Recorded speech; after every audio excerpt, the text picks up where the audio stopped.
সময়টা ১৩০০ শতাব্দীর শেষ ভাগে আনাতোলিয়ার এক ক্ষুদ্র সালতানাত থেকে জন্ম নিয়েছিল এক পরাক্রমশালী শক্তি, অটোমান সাম্রাজ্য। সময়ের সাথে সাথে তারা ইউরোপ ও এশিয়ার বিশাল ভূখণ্ড গ্রাস করে নিচ্ছিল, কিন্তু তাদের সামনে এক বিশাল প্রাচীর হয়ে দাঁড়িয়েছিল এক প্রাচীন সাম্রাজ্যের রাজধানী কনস্টান্টিনোপল। বাইজেন্টাইন সাম্রাজ্যের এই অমূল্য রত্ন, যা প্রায় ১১০০ বছর ধরে টিকেছিল, এশিয়া ও মধ্যপ্রাচ্যের সংযোগস্থলের এক দুর্ভেদ্য দুর্গ হিসেবে পরিচিত ছিল। এর পতন শুধু একটি শহরের পরাজয় ছিল না, ছিল ১০০০-এর বেশি পুরনো এক সভ্যতার বিদায়। আর এই ঐতিহাসিক ঘটনার কেন্দ্রে ছিলেন এক তরুণ, দূরদর্শী এবং অদম্য সুলতান দ্বিতীয় মেহমেদ। মাত্র ২১ বছর বয়সে তিনি এমন একটি বিজয় অর্জন করেছিলেন যা ইতিহাসের পাতায় স্বর্ণাক্ষরে লেখা হয়েছে। আমরা প্রতিনিয়ত নতুন কিছু শেখা বা জানার চেষ্টা করছি। এই যাত্রায় আপনিও আমাদের সঙ্গী হতে চাইলে এখনই চ্যানেলটি সাবস্ক্রাইব করে ফেলুন। আর হ্যাঁ, আমাদের ভিডিওতে যদি কোনো ভুল ত্রুটি চোখে পড়ে বা আপনার কোনো মতামত থাকে, তাহলে অবশ্যই কমেন্ট বক্সে জানাবেন। আপনাদের মূল্যবান ফিডব্যাক আমাদের আরও ভালো কন্টেন্ট তৈরি করতে সাহায্য করবে।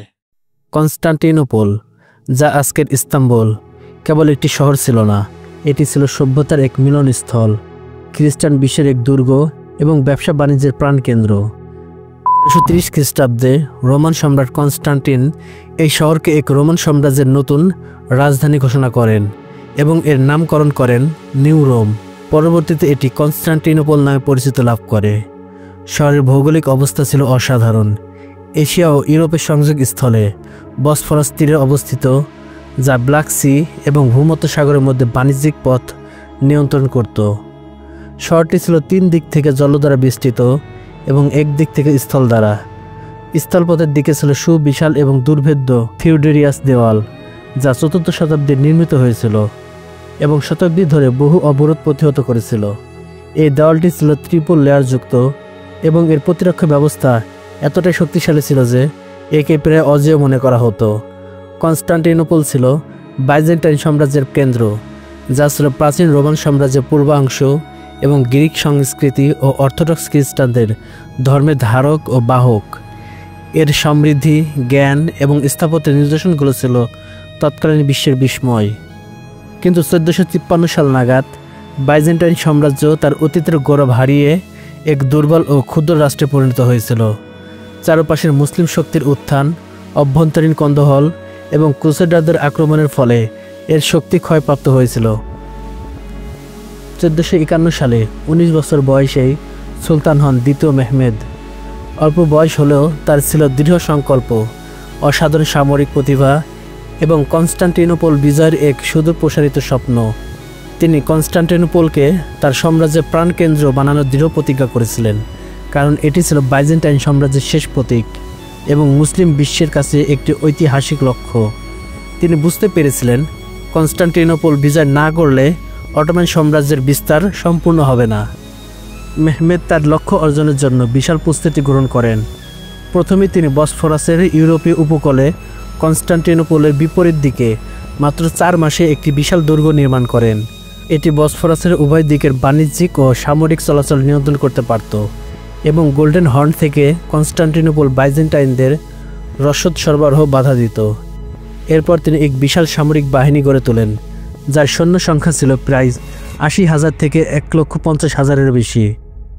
সবচেয়ে গুরুত্বপূর্ণ ছিল বিশাল কামান তৈরি। হাঙ্গেরিয়ান প্রকৌশলী উরবান এর সাহায্যে মেহমেদ এমন একটি বিশাল আকারে কামান তৈরি করান যা এর আগে কেউ দেখেনি। এর মধ্যেই কামানের একটি নাম ছিল বাসিলিকা, যা প্রায় ২৭ ফুট লম্বা ছিল এবং প্রায় ৫০০ কেজি গোলা নিক্ষেপ করতে পারত। এই কামানগুলো ছিল কনস্টান্টিনোপলের দুর্ভেদ্য দেয়াল ভাঙার প্রধান অস্ত্র।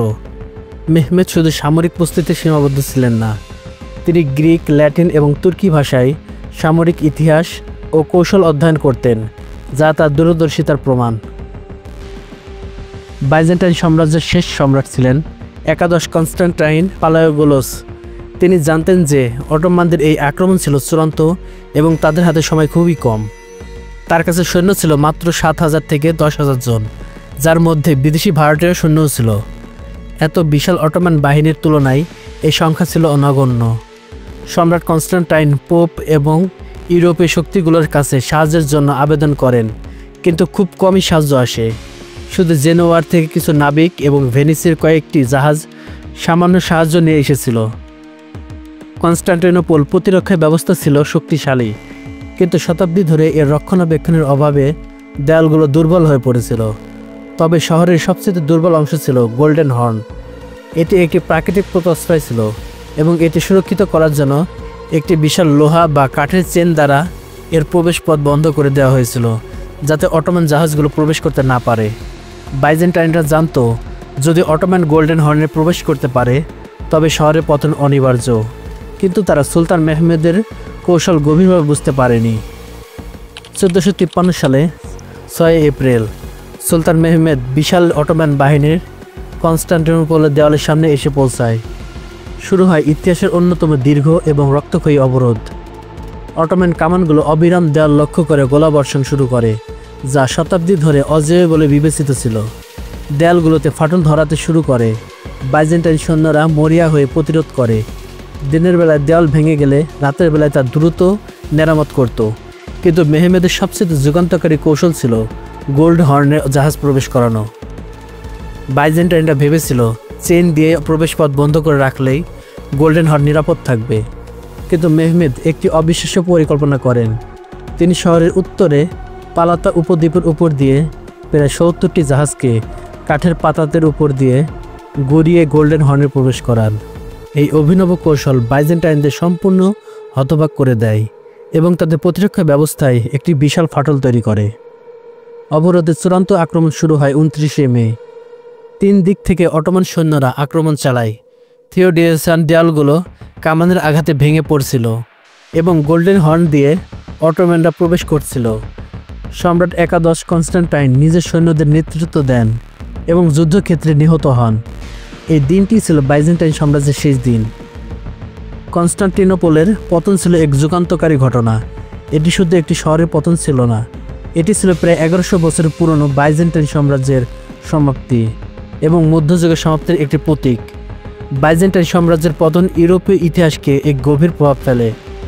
অনেক গ্রিক পণ্ডিত ইউরোপের পশ্চিমে পালিয়ে যান এবং তাদের গ্রিক জ্ঞান এবং সংস্কৃতি নিয়ে যান, যা রেনেসা বিকাশের গুরুত্বপূর্ণ ভূমিকা রাখে। সুলতান মেহমেদের বিজয়ের পর কনস্টান্টিনোপল প্রবেশ করেন এবং সোজা হাজিয়া সোফায় যান, যা ছিল বাইজেন্টাইনদের প্রধান গির্জা। তিনি এটিকে মসজিদে রূপান্তরিত করার নির্দেশ দেন এবং সেখানে প্রথম জুম্মার নামাজ আদায় করেন। কনস্টান্টিনোপলকে অটোমান সাম্রাজ্যের নতুন রাজধানী ঘোষণা করা হয় এবং এর নামকরণ করা হয় ইস্তাম্বুল। এই বিজয় অটোমান সাম্রাজ্যের শক্তি ও মর্যাদাকে বহুগুণ বাড়িয়ে দেয়। অটোমানরা এরপর থেকে পূর্ব ইউরোপ, মধ্যপ্রাচ্য এবং উত্তর আফ্রিকায় বিশাল অংশ নিয়ন্ত্রণ করতে শুরু করে।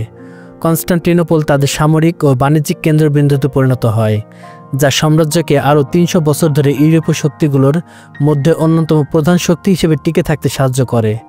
সুলতান মেহমেদ তার এই বিজয়ের জন্য ফাতিহ বা বিজেতা উপাধি লাভ করেন এবং ইতিহাসের পাতায় অমর হয়ে থাকেন। সুলতান মেহমেদের কনস্টান্টিনোপল বিজয় কেবল একটি সামরিক জয় ছিল না, এটি ছিল এক নতুন যুগের সূচনা।